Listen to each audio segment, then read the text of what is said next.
सरकार के जो नुमाइंदे हैं ना, जो उन्होंने शाखाएं छोड़ी हुई हैं, उनके थ्रू वो लोग पूरे देश में अशांति फैला रहे हैं। पर कब तक हम लोग बर्दाश्त करेंगे? यदि अल्पसंख्यकों पर इसी तरीके से बराबर प्रहार होते रहे तो एक दिन वो आएगा कि बहुत बुरा आलम होगा देश का। और जो कि 3% लोग ईसाई समाज भारतवर्ष में रहता है, यदि वो 2.3% से डर रहे हैं, ये तो मैं इनका डर ही कहूँगी अंदर का, क्योंकि ज़्यादा से ज़्यादा इस डर का कोई इलाज नहीं है। और वो जो डर और जो उसके बीच में इन्होंने पनपा दिया धर्म की राजनीति को, उससे इनको खुद को नुकसान होगा। हमारा जो सरकार आई है तो कितने थाउजेंड्स के ऊपर केसेस हो चुके हैं। तो कोई बात नहीं, अभी देख रहे हैं, यदि सरकार आवाज़ नहीं सुनेगी तो सबका साथ और माइनॉरिटीज़ का सर्वनाश, ये मोदी जी का नारा है और वो ये चल रहा है और प्रेजेंटली सबको दिखाई दे रहा है।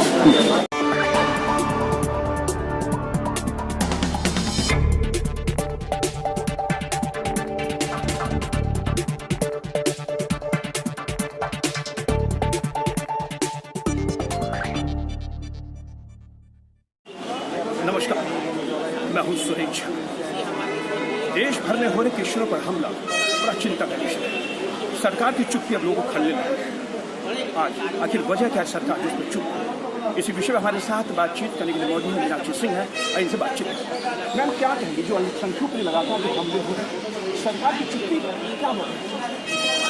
और बड़ा सोचने का विषय है सरकार की चुप्पी।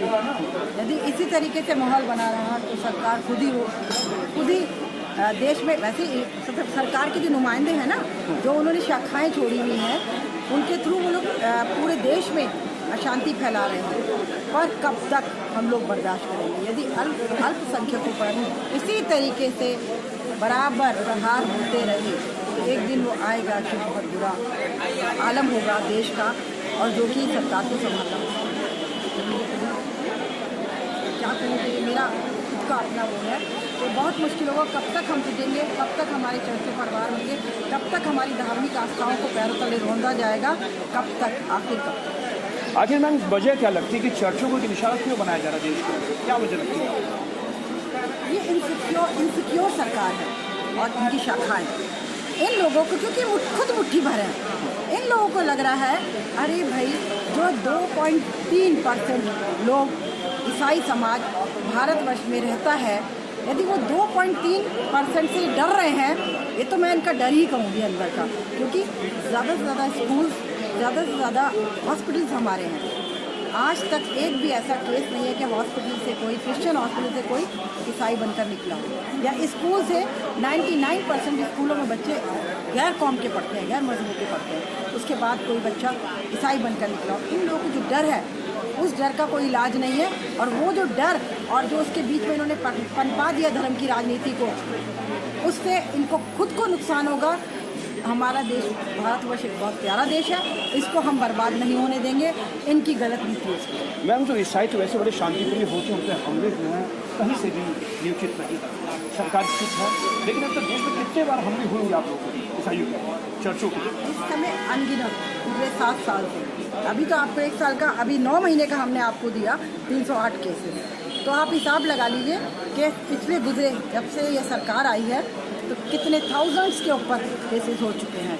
तो कोई बात नहीं, अभी देख रहे हैं, यदि सरकार आवाज़ नहीं सुनेगी तो कुछ सोचा जाएगा। आपको याद होगा 2014 में जब प्रधानमंत्री मोदी ने जब आगाज़ किया था देश का, तो उन्होंने एक ही नारा दिया, सबका साथ सबका विकास। तो क्या आपको दिखता है सबका साथ और सबका विकास? सबका साथ और माइनॉरिटीज़ का सर्वनाश, ये मोदी जी का नारा है और वो ये चल रहा है और प्रेजेंटली सबको दिखाई दे रहा है।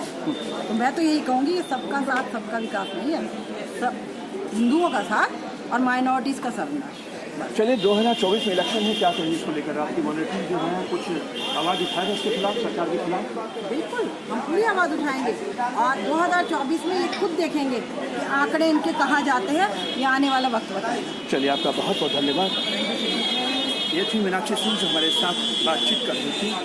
ये लोग सरकार की नीतियों से परेशान है, ये लोग सरकार की चुप्पी से परेशान है। देश भर में ईसाइयों के चर्चों पर हमले हुए, चर्चों पर हमले ना सिर्फ हुए बल्कि ईसाइयों पर हमले हुए, और इसकी चिंता इन लोगों को, लेकिन सरकार को नहीं। और सरकार को चेताने के लिए, सरकार को चेतावनी देने के, सरकार को जगाने के लिए इन्होंने अपना आवाज उठाना शुरू कर दिया। अब देखते सरकार इनकी बात क्या असर आए इसके साथ। सुरेश न्यूज़।